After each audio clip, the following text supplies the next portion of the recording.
During the construction of underfloor heating, it is necessary to refer to the layout drawings to install water pipe, ensuring that the length of each route meets the standard range, which can avoid affecting heat radiation in the late period. In China, experienced underfloor heating workers can ensure that the length of each pipeline meets the standard range even without checking the drawings. Sometimes, if there is a definite requirement from the HVAC company, such as wanting the length of pipes in each heating area to be balanced, then plumbers must install pipes according to drawings in order to avoid material waste.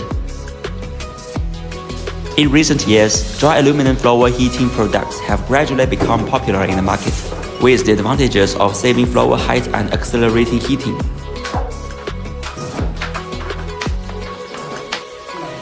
Pipeline layout drawing is essential when you choose dry aluminum heating system.